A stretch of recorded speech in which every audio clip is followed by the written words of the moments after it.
오늘은 예수와 동행한 사람들이라고 하는 제목으로 이 말씀을 교제하기로 합니다.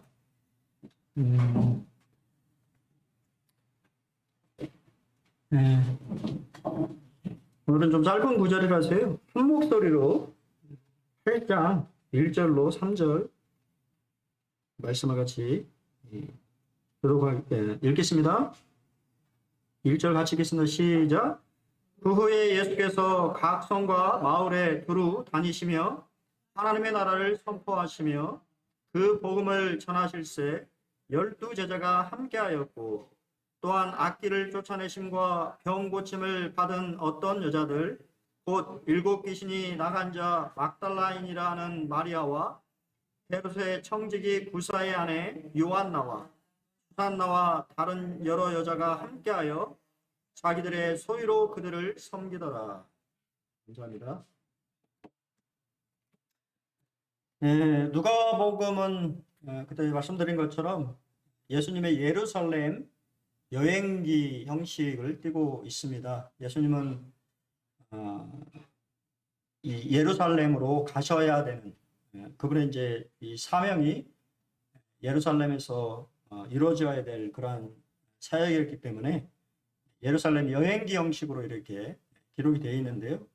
그래서 누가복음 1장 1절로 4장 정도까지에서는 예수님의 탄생과 사역을 준비하신 나사렛에서의 삶을 우리에게 기록하고 있고요.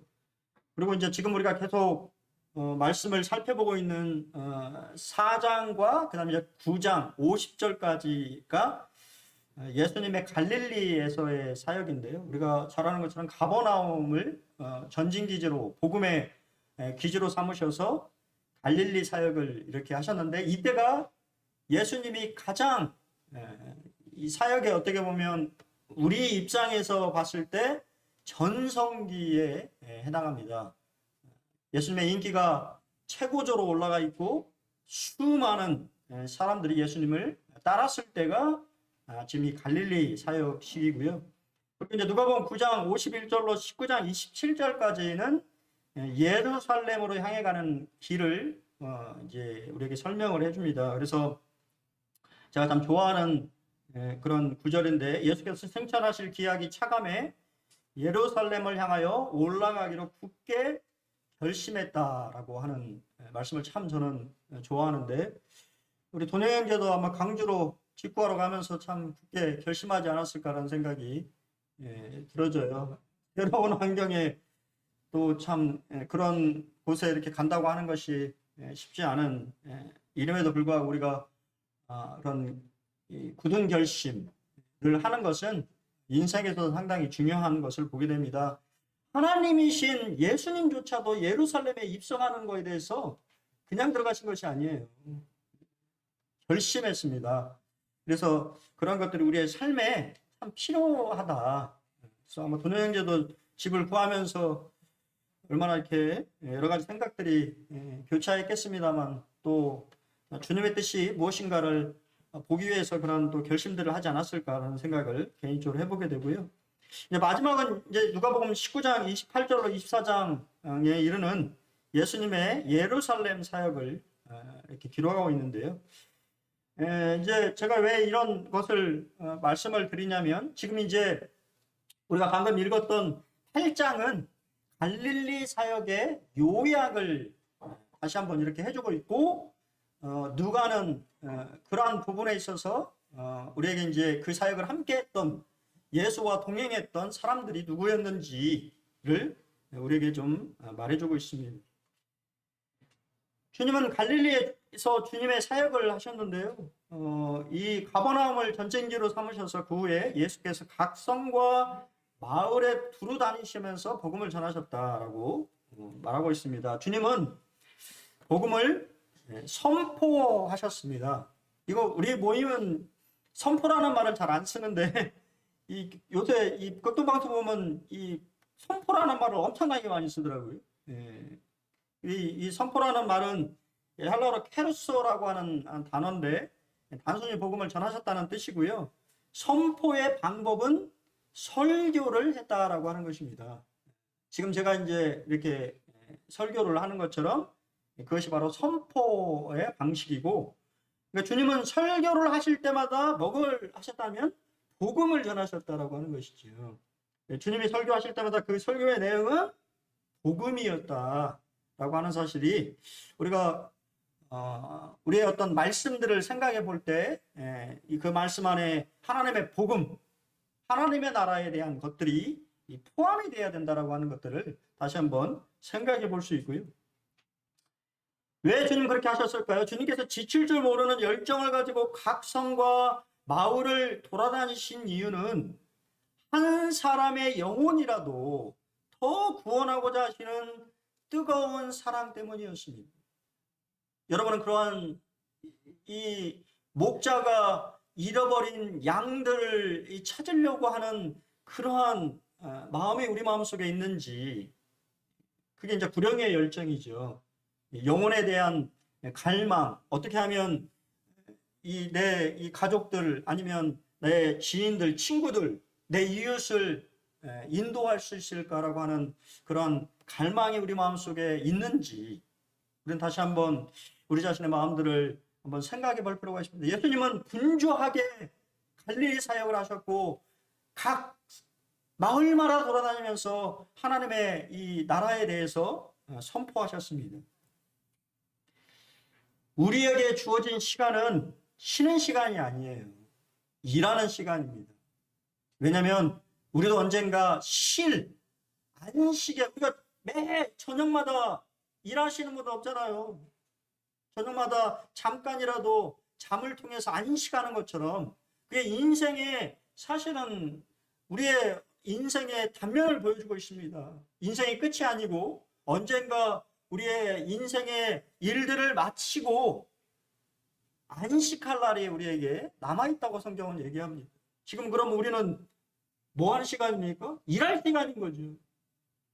예수님 또한 내 아버지께서 일하시니 나도 일한다고 말씀하시면서 그분은 열심히 일하셨습니다. 디모데후서 4장 2절에 너는 말씀을 전파하라, 때를 얻든지 못 얻든지 항상 힘쓸 것을 사도 바울은 우리에게 권면하고 있지요. 우리가 살아가는 목적은 영혼들에게 어떻게 하면 복음을 증거할까? 사실은 그러한 목적으로 우리가 삶의 이 방향성과 그런 목적들을 가지고 살아야 된다고 하는 것입니다. 예수님은 그런 목적에 맞게 열심히 삶을 사셨던 것을 보게 됩니다. 캠벨 모가는 설교란 왕이신 주님의 이름을 힘입어 권위 있게 전하는 것이다 라고 이야기했습니다. 요즘에 설교의 홍수의 시대에 사실은 있는 것 같아요. 그러다 보니까 이 말씀의 권위가 없는, 그리고 실제적으로 보면 왜 말씀의 권위가 없냐면 자기 생각을 얘기하기 때문에 그렇습니다. 설교란 자기 생각을 얘기하는 것이 아니고 주님의 생각을 전하는 것뿐이죠. 그냥 메신저의 역할인 겁니다. 근데 거기에 내 생각을 집어넣고 말을 하고 이야기를 하다 보니까 거기에 힘이 없는 것이지, 권위가 없는 것입니다. 설교란 왕이신 주님의 이름을 힘입어서 권위 있게 말하는 것입니다. 주님의 말씀, 주님의 마음, 이것을 전하는 것이 설교다고 스네벨 모가는 우리에게 말해주고 있습니다. 그럼 그 복음의 내용은 무엇이었을까요? 하나님의 나라의 좋은 소식입니다. 예수님은 하나님의 나라를 선포하셨어요. 자, 그렇다면 천국과 하나님의 나라는 같은 것일까요? 다른 것일까요? 질문 드린 겁니다. 대답을 안 하세요. 천국과 하나님의 나라, 하나님의 왕국 같은 것일까요? 다른 것일까요? 고개 끄덕끄덕. 부끄러우시고 같은 것이죠. 마태는 유대인들을 대상으로 성경을 기술했기 때문에 유대인들은 하나님의 이름을 망령되이 부를 수 없기 때문에 하늘나라라고 하는 천국이라고 하는 개념을 얘기하고 있고, 이방인에게 쓰고 있는 뭐 마가나 누가는 그게 상관없이 그냥 하나님의 나라라고 우리에게 의미하고 있습니다. 같은 것입니다. 더글라스 스튜어트라고 하는 분은 신자들은 임의와 아직의 면을 갖는 하나님의 왕국에서 살고 있다고 하나님의 나라를 설명합니다. 이게 무슨 말이냐면 하나님의 나라는 이미 여러분의 마음속에 이루어져 있어요. 예전에는 내가 구원받기 전에는 그냥 내가 주인이 돼서 내 마음대로 살았습니다. 하지만 지금 어떻습니까? 여러분 인생에서 또 여러분의 어떤 삶의 결정에서 무엇을 가장 우선순위로 놓고 있나요? 말씀이지. 그렇지 않나요? 그것이 바로 하나님의 통치를 받는다라고 하는 것이에요. 예전엔 그냥 내 마음대로 내가 결정하고 내 생각대로 내 경험에 의해서 살았던 인생을 포기하고 하나님의 말씀, 그분이 나에게 뭐라고 말씀하시며 인생을 어떻게 살라고 말씀하시는지를 여러분이 관심을 가지고 있다고 한다면, 그리고 살펴보고 있다면 여러분이 이미 하나님의 나라가 여러분의 마음속에 통치되고 있는 것입니다. 하지만 하나님의 나라는 아직 이 땅 가운데 완성되지 않았어요. 언젠가 우리 주님이 말씀하신 것처럼 주님은 지상 통치를 하실 것입니다. 이미 하나님의 백성들을 모으고 있어요. 그리고 그분이 이 땅 가운데 성도들과 함께 지상에 재림했을 때 하나님은 이 지상을 통치하실 것입니다. 그것이 바로 하나님의 나라의 완성입니다. 그리고 궁극에는 새하늘과 새 땅의 영원한 나라에 통치하실 것을 우리에게 청사진으로 보여주고 계시다라는 것이죠. 그 나라는 이미 우리 안에 있지만 아직은 완성되어 있지는 않은 것입니다. 주님은 이 하나님의 나라의 복음을 선포하실 때 혼자 여행하지 않으셨어요. 예수님은 갈릴리 복음 사역을 마치시고 곧 예루살렘으로 떠날 준비를 하셨습니다. 예루살렘 사역에 함께 어떻게 보면 동행할 사람들을 선발하신 거예요. 그러면 주님은 어떠한 사람들을 선발하셨을까요? 12제자였습니다. 12제자가 함께 사역을 했습니다. 예수님 혼자 사역을 하신 것이 아니고 12제자에게 하나님의 이 주님의 권세를 주셔서 12제자가 복음도 전하시고 또 병든 자도 고치고 또한 귀신도 내어쫓는 능력을 주셨습니다. 예수님 말로만 가르치신 것이 아니라 실물 교육을 통해서 그들을 제자화했습니다. 그리고 이제 주님의 중요한 사역인 예루살렘에 입성하시는 이러한 사역들을 준비하시면서 12제자와 함께 하셨습니다. 오늘은 우리 성도님들이 좀 눈치채셨는지 모르겠지만 우리 자매님들 좀 시간이 12제자는 잘했을까요? 예루살렘 동행기를 잘했을까요? 성경은 그렇게 얘기하고 있지 않습니다. 남자 제자들은 소심하고 변덕스러운 자인 것을 성경은 우리에게 보여주고 있어요. 잘난 체는 그렇게 하면서도 예수님과의 동행하는 삶의 끝자락에는 한 사람만 있었어요. 예수님이 가장 전성기였을 때 남자의 수가 5,000명이었습니다. 그 말은 여자와 아이들까지 하면 한 2만에서 3만 정도의 무리가 예수님을 쫓아다녔어요. 엄청난 숫자죠. 그런데 예수님이 이제부터 자신의 죽음에 대해서 말씀하시자 그 말씀을 이해하지 못한 사람들이 떠나기 시작했습니다. 예수님과 동행하지 않았어요. 그리고 종국에는 예수님의 이제 죽음의 앞에 유월절을 맞이하는 그 마지막 순간에는 제자를 다 예수님을 버리고 도망가 버렸어요. 그리고 십자가 바로 밑에는 오로지 한 명. 누굽니까? 사도 요한. 사랑의 사도라고 하는 사도 요한. 남자들 중에 사도 요한이 예수님을 정말 사랑했는 거예요. 다 도망가는 그 와중에도 사도 요한만은 십자가 밑에 있었습니다. 그리고 육신의 어머니 마리아를 사도 요한에게 부탁하는 모습을 참 보면서 우리는 감동을 참 받게 됩니다. 믿을 만한 사람이라고 하는 것이죠. 맡길 만한 사람이라고 하는 것이죠. 여러분은 그렇습니까? 여러분은 주님이 여러분에게 무엇인가 일을 맡길 만한 사람입니까? 믿을 만한 사람입니까? 근데요, 우리가 잘 아는 것처럼 주님은 나무라지 않으셨어요. 우리 같으면 나무랄 텐데 주님 나무라지 않으셨어요. 그렇죠? 오히려 제자들이 도망가게 자기 자신을 드러내셔서 제자들을 보호하시고 실망하고 날망하고 있는 제자들에게 찾아가셔서 가장 당당하게 자기 자신의 믿음을 강조했던 베드로에게 찾아가셔서 네가 나를 사랑하느냐고 말씀하시면서 오히려 그들을 회복시키셔서 하나님의 교회에 기둥 같은 일꾼으로 세우시는 것이 우리 주님의 그러한 모습인 것을 보게 됩니다. 예, 우리 형제님들 너무 막 이렇게 내세우지 마세요. 연약함이 있기 때문에 그러지 못할 때가 참 많이 있는 것을 보게 됩니다. 그러면 그 여행에 누가 함께 했을까요?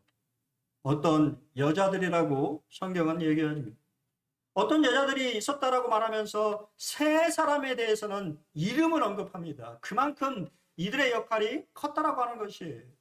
첫 번째는 막달라인이라 하는 마리아, 요한나와 수산나와 이러한 분들의 이름이 언급되어 있습니다. 우리는 첫 번째 막달라 마리아에 대해서 좀 살펴보기로 합니다. 막달라 마리아에 대해서는 7 귀신이 나간 자라고 이렇게 설명이 되어 있어요. 그녀의 이름은 마리아입니다. 성경에 마리아라고 하는 인물이 한 6명 등장하는데 그 중에 한 명입니다. 마리아는 사랑받는 고귀한 아름다운이라고 하는 뜻을 가지고 있습니다. 그리고 실제 우리가 잘못해 가면 막달라 마리아 하니까 막달라가 무슨 성 이렇게 생각을 하시는데 그게 아니고요. 막달라는 고향을 말하는 것이에요. 막달라 지역의 사람이다라고 하는 뜻입니다.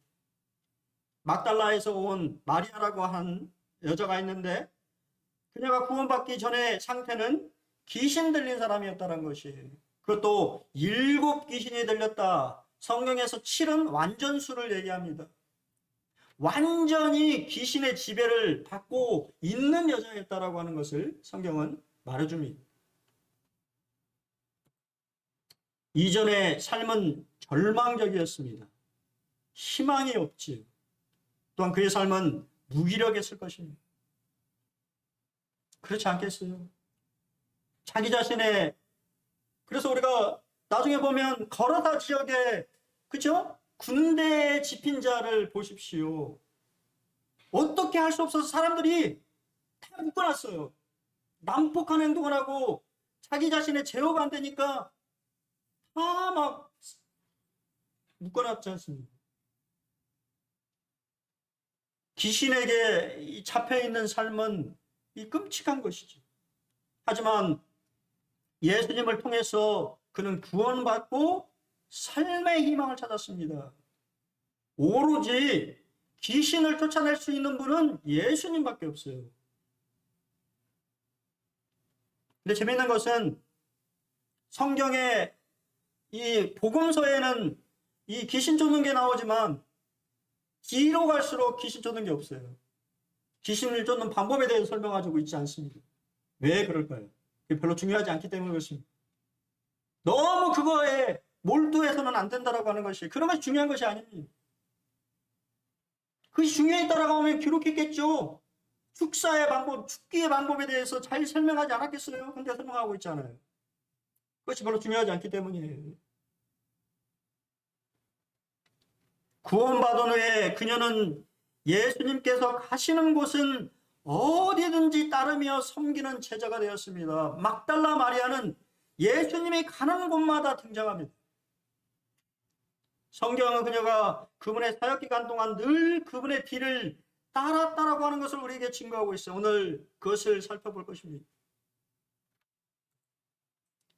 예루살렘에 동행했던 그녀는 주님께서 십자가에 달리셨을 때에도 그분의 발 밑에서 눈물을 흘리며 슬퍼했습니다. 예수님과 함께 이 십자가의 고난의 그 길을 예수님과 함께 동행한 인물이 막달라 마리아였습니다. 모든 제자들이 에메나에 도망한 그 순간에도 예수님을 사랑하는 여인들이 그 자리를 지켰습니다.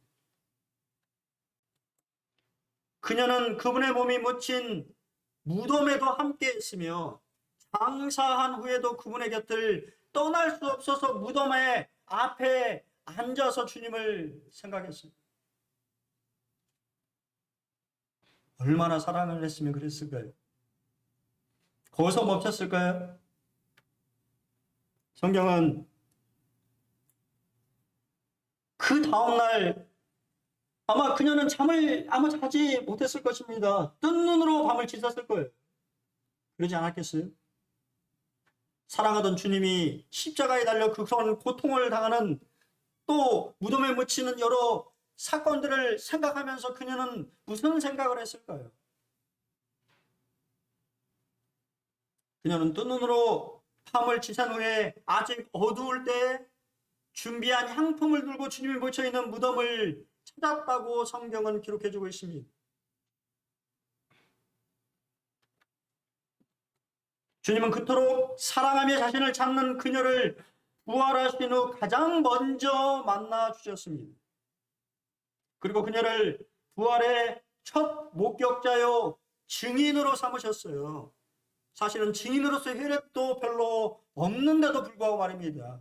여인의 증언은 그 당시에 효력이 없습니다. 그럼에도 불구하고 예수님이 가장 먼저 부활하신 몸으로 만나주신 여인은 막달라 마리아였습니다.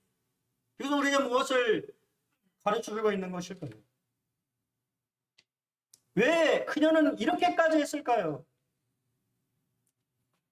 저는 성경에서 답을 찾을 수 있다고 생각합니다. 우리가 이미 살펴본 누가복음 7장 47절에 이는 그의 사랑함이 많음이라. 막달라 마리아는 주님을 정말 사랑했던 사람입니다. 그래서 한시도 주님 곁을 떠날 생각을 한 적이 없어요.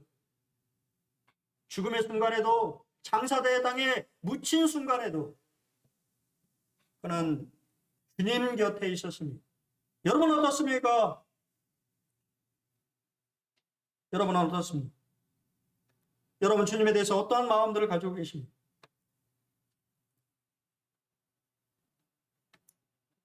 성경은 하나님이 자기를 열심히 찾는 자들에게 보상하시는 분이라고 우리에게 가르쳐 줍니다. 잠언 8장 17절에 나를 사랑하는 자들이 나의 사랑을 입으며 나를 간절히 찾는 자가 나를 만날 것이니라. 히브리서 11장 6절에 그가 자기를 찾는 자들에게 뭐 준다고요? 상 주시는 이심을 믿어야 한다. 이것이 바로 믿음이래. 믿음은 뭐라고요? 간절히 주님을 찾는 자, 그 자가 주님을 만난다라고 하는 것입니다. 그리고 다른 누구도 얻을 수 없는 영적인 축복, 주님과의 사귐, 교제, 이런 것들을 누릴 수 있다고 하는 것이에요. 주님에 대해서 더 알아가는 기쁨을 알게 된다고 하는 것입니다. 신앙생활을 하지만 사실은 신앙마다 주님에 대한 알미 다르다고 저는 생각해요. 깊이가 다른 것이죠. 물의 깊이가 다른 것처럼 성도들의 알의 깊이, 주님과의 사귐의 깊이는 다릅니다. 왜냐하면 인생의 경험이 틀리고 삶의 이 주님과의 그런 이 관계도 틀리기 때문에 저는 다르다고 봐요. 하지만 여러분 이렇게 약속하시잖아요. 간절히 주님을 찾으시기 바랍니다. 그럼 주님이 여러분을 만나주시고 주님이 주시고자 하는 놀라운 축복들을 주시기를 원하시는 분이라고 하는 것이에요. 두 번째 인물이 등장합니다. 헤롯의 청지기 구사의 아내 요한나. 요한나는 하나님은 은혜로우시다 여호와의 선물이라고 하는 이름을 가지고 있는 여인입니다. 그 이름에 맞게 그 또한 하나님의 선물을 받게 됐어요. 성경은 이 여인이 예수님께 병 고침을 받았다라고 얘기합니다. 뭔가 인생에 획기적인 만남이 있었던 것이에요. 그러한 사람들이 예수님을 더 사랑하게 된 것입니다. 무슨 병이었는지는 성경에 기록하고 있지 않지만 그녀가 병에 걸렸다라고 말하고 그 병은 치유할 수 없는 병이었을 거예요. 왜냐하면 이 여인이 상류층의 여인이고 돈이 많은 여인이었기 때문에 의사나 여러 방법을 통해서 병을 낫고자 하지 않았겠습니까? 하지만 그 병을 고칠 수가 없었어요. 하지만 예수를 만나고 병 고침을 받았습니다. 치유를 받은 것이에요. 소망 없던 삶에서 소망을 가지게 되고 인생에 살맛이 없었는데 살맛이 넘치는 인생이 되었습니다. 그리고는 그녀는 그러한 인생을 주신 주님을 따르기로 결정하는 것입니다. 저도 마찬가지지. 사실 저도 구원받은 것이 병 고침 때문이었습니다. 저도 병 치유함을 받았어요. 주님으로부터. 그 병으로 인해서 정말 금방이더라고요. 그런 것이 우울증이 오고 그게 다 그런 것입니다. 그냥 죽어버리고 싶다라고 하는 생각들이 어두움들이 마음을 지배하고 빛이 들어오니까 어둠이 바로 사라지는 것을 보게 됩니다. 그래서 말씀드렸잖아요. 불안수도 받아봤다고. 얼마나 많이 맞았는지. 이단이지요. 제가 구원받고 제 병 고침을 받은 게 다른 고침 받은 게 아닙니다. 구원받으니까 병이 사라졌어요. 지금까지 재발한 적이 없습니다. 분명히 의사는 만성질환이라고 얘기해서 죽을 때까지 가지고 가야 된다라고 이야기했는데 재발한 적이 없습니다. 그녀는 헤롯의 재정 출납을 담당하는 청지기 구사의 아내였습니다. 그래서 상류층의 기부인이었어요. 여러분 생각하는 것보다 훨씬 평안하고 높은 지위에 있는 사람이에요. 하지만 그녀는 상류층의 편안한 삶을 포기하고 예수님과 함께 복음 전하는 고난의 길, 불편한 길, 그 길을 선택했어요. 아마 다른 사람들보다 더 불편하지 않았겠어요? 고생을 해본 적이 별로 없었을 텐데. 그럼에도 불구하고 그녀는 그러한 삶을 선택했습니다. 성경은 이렇게 얘기하죠. 죄악의 낙보다 고난을 선택하는 자들에게 하나님은 보상하는 분이라고 성경은 우리에게 말해줍니다. 그 대표적인 인물이 누구예요? 모세잖아요. 믿음으로 모세는 장성하여 바로의 공주의 아들이라 칭함을 거절하고 도리어 하나님의 백성과 함께 고난받기를 잠시 죄악의 낙을 누리는 것보다 더 좋아하고 그리스도를 위하여 받는 수모를 애굽의 모든 부하보다 더 큰 제물로 여겼으니 왜 그렇게 했다고요? 이는 상 주심을 바라봤기 때문이다 라고 성경은 말해줍니다. 잠시와 영원이라고 하는 것을 여러분 기억하시기 바랍니다. 우리가 잠시 이 세상에 머무르며 이 세상에 그렇죠. 이 세상에 죄악의 낙이 있습니다. 죄악의 낙이 있어요. 즐거움이 있어요. 그때도 말씀드렸잖아요. 제가 세상 사람들과 함께 이렇게 교류하면서 정말 많이 들었던 말이 뭐냐. 무슨 낙으로 살아? 술도 안 먹어. 담배도 안 펴. 우리 김장인 장님 그런 얘기 들어보셨어요? 세상 사람들이 맨날 물어보는 게 그거예요. 도대체 무슨 노릇 살아? 술도 안 먹어, 담배도 안 펴.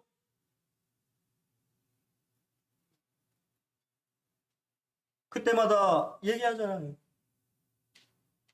당신이 모르는 낙에 있다오. 당신도 내가 누리는 낙을 당신도 알았으면 참 좋겠어. 그렇지 않아요. 제약의 낙이 있습니다. 즐거움이 있어요. 세상 사람들이 거기서 빠져오지 못하는 것입니다. 그것이 그냥 즐겁고 행복하고 좋은 거예요. 하지만 그것은 잠시라고 하는 거예요. 영원을 선택하는 삶을 살았을 때 하나님이 보상하시는 걸 봅니다. 요한나는 잠시의 편안한 삶을 포기해야 하고 모세가 하나님의 백성들과 고난을 받는 것을 선택했던 것처럼 예수님과 함께 복음 전하는 전도자의 삶을 선택했어요. 여러분 어떠한 삶을 선택하시겠습니까? 그녀는 자신의 장점을 잘 활용했습니다. 자기의 소유로 주님을 섬겼어요. 섬기다라고 하는 헬라 디아코네오라는 말인데 자원하는 마음에서 우러나 희생적으로 봉사하다라는 뜻입니다.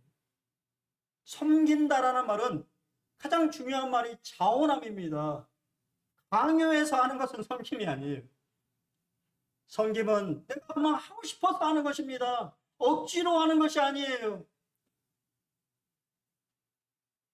그녀들은 자신의 소유인 돈만 했겠습니까? 남자들이 있었잖아요. 제자들은 다 남자들이었잖아요.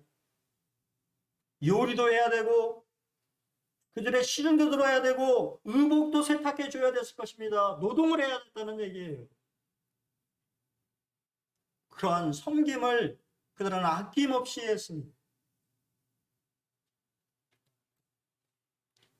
또한 성경은 그녀는 예수님의 장례에 동참하여 계속 섬겼다고 성경은 얘기해 줍니다. 그냥 거기서 갈릴리 사역을 하고 만 것이 아니라 그는 예루살렘까지 동행하면서 예수님 수발을 들었고 예수님 십자가 돌아가신 후에 장례를 준비하는 일까지 요한나는 했던 것을 보게 됩니다. 은혜를 아는 것은 쉽지 않지요. 그렇기 때문에 은혜를 모르기 때문에 사람들이 예수님 앞에 나오지 않는 것이죠. 또한 은혜를 기억하고 갚는 것은 더욱 쉽지 않은 일입니다.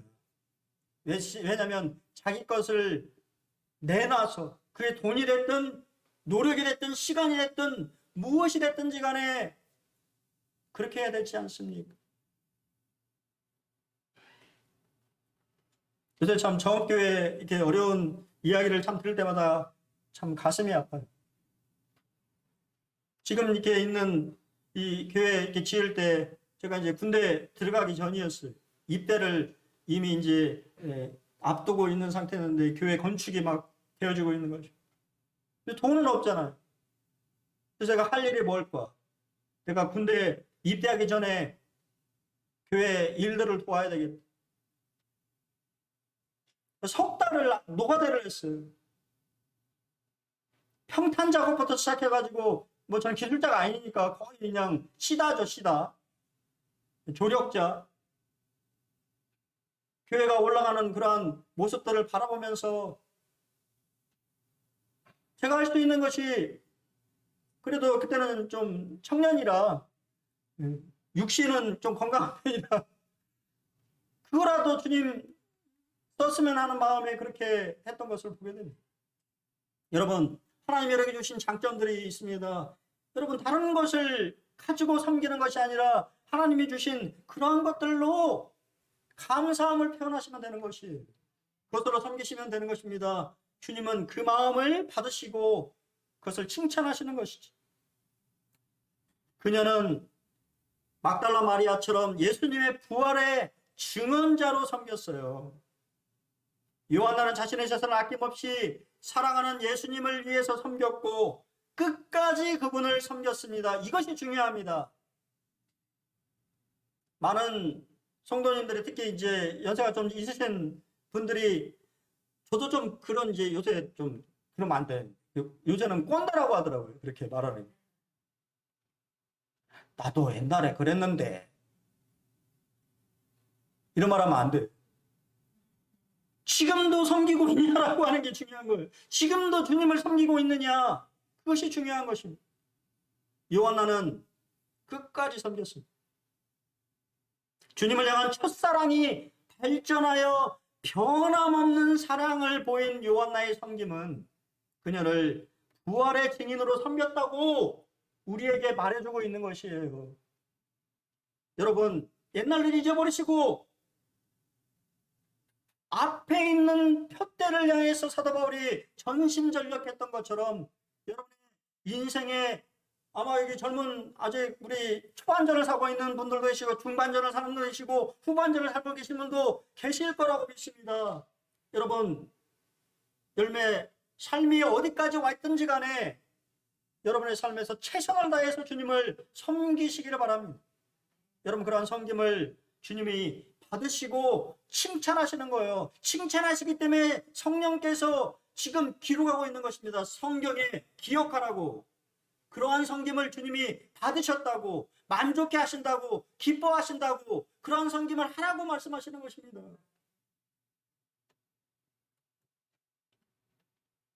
요한나는 헤롯의 청지기 아내로의 삶을 사는 것보다 주님과의 동행을 선택했어요. 시편 기자는 만군의 여호와여 주의 장막이 어찌 그리 사랑스러운지요. 내 영혼이 여호와의 궁정을 사모하여 세약하며 내 마음과 육체가 살아계시는 하나님께 부르짖나이다. 나의 왕, 나의 하나님 만군의 여호와여 주의 제단에서 참새도 채집을 얻고 제비도 새끼들 보금자리를 얻었나이다. 주의 집에 사는 자들은 복이 있나니 그들이 항상 주를 찬송하리로다. 여러분, 우리 모두 다 주의 집에 사는 자들입니다.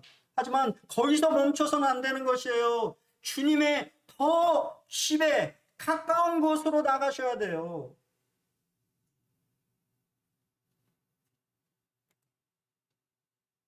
수산나는 아무리 찾아봐도 기록이 없어요. 신약에 이 여인에 대한 또 다른 언급은 없습니다. 하지만 그녀의 이름이 수산나 백합이라고 하는 뜻을 가지고 있으니 얼마나 아름다운 이름인가요? 아가서는 백합에 대해서 이야기하죠. 가시덤불 속에 백합화 같구나. 내 사랑하는 여인아, 너는 가시덤불 속에 백합화 같구나. 여러분, 이 세상 가시덤불이죠.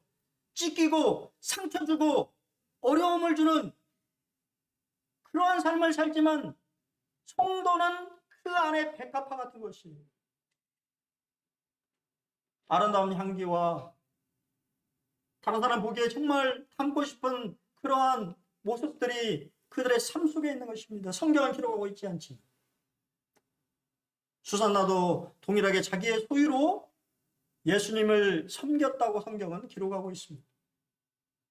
저는 여기서 다른 여자들을 또 참 말씀드리고 싶은, 성경에 기록되어 있지 않지만 다른 여자들이 주님과 함께 했다고 성경은 얘기합니다. 캠벨 모가는 이 여인들은 주님의 사역 동안에 주님을 돌봐드렸기 때문에 영광의 나라에 가서는 언제나 존귀한 자리에 앉게 되리라고 우리는 생각합니다.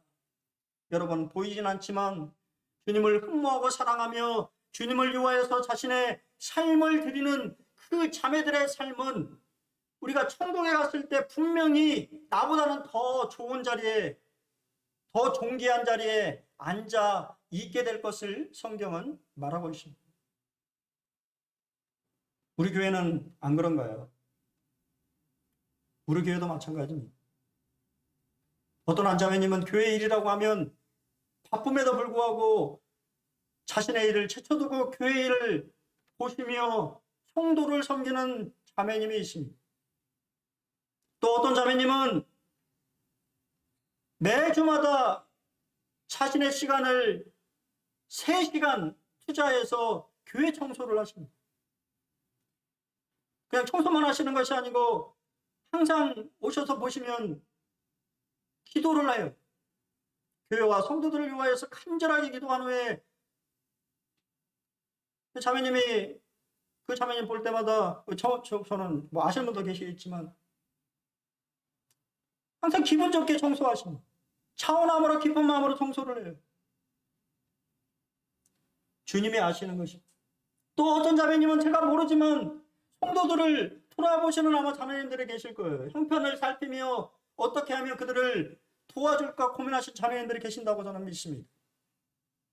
또 어떤 자매님은 기도로 성도들을 생각하면서 간절하게 그들을 위하여서 기도하시는 분들이 있다고 저는 믿습니다. 또 어떤 자매님은 제가 그 자매님한테 부탁하면 든든해요. 항상 그 일을 제가 생각했던 것보다 훨씬 잘 해내시는 모습을 볼 때마다 어떠한 일이 있으면 그 자매님에 꼭 부탁을 드립니다. 교회에 우리가 알지 못하는 많은 섬기는 자들이 있다고 하는 사실을 여러분 기억하시길 바랍니다. 저도 이렇게 기억하는데 주님을 얼마나 기억하시면서 그들의 섬김을 받으시며 기뻐하실까요? 여러분, 이제 한 주를 또 시작합니다. 이번 한 주 그냥 어렵게 생각하지 말고 작은 섬김 한번, 우리 그렇잖아요. 23일날 강복준 모치님을 위해서 기도하시는 것도 섬김입니다. 기도의 섬김. 아니면 누군가를 전화통화 한번 해주는 그러한 섬김, 도와주는 섬김, 그런 섬김들을 좀 해보면 어떨까 싶습니다. 주님이 그러한 섬김을 받으시고 여러분들을 축복하실 것입니다. 예, 마지막으로 275장 우리 경배와 찬양 275장 한번 같이 부르고 말씀을 드리겠습니다. 네, 경배와 찬양 275장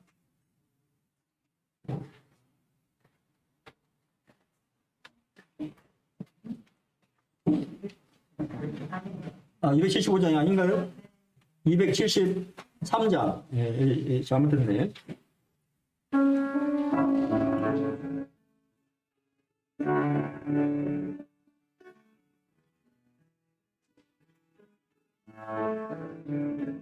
당신의 그 성임이 천국에서 해가 지긴 날이 당신의 그 겸손이 천국에서 해가 지긴 날이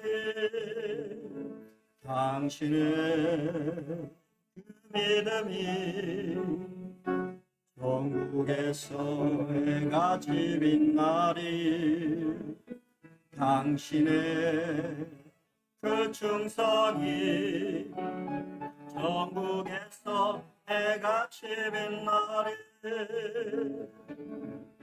주님이 기억하시면 좋다니 예수님 사랑으로 가득한 모습 천사도 흠모하는 아름다운 그 모습 천국에서 해가 지는 날에 당신의 그 순종이 천국에서 해가 지는 날이 당신의 그 사랑이 천국에서 해가 지는 날이 당신의 그 찬송이 천국에서 해가 지는 날이 당신의 그 안식이 천국에서 해가 지는 날이 주님이 기억하시면 좋다니 불타는 사명으로 가득한 모습 천사도 흠모하는 아름다운 그 모습 천국에서 해가 지는 날이 한 주도 섬김의 그런 삶을 서시길 기도하겠습니다.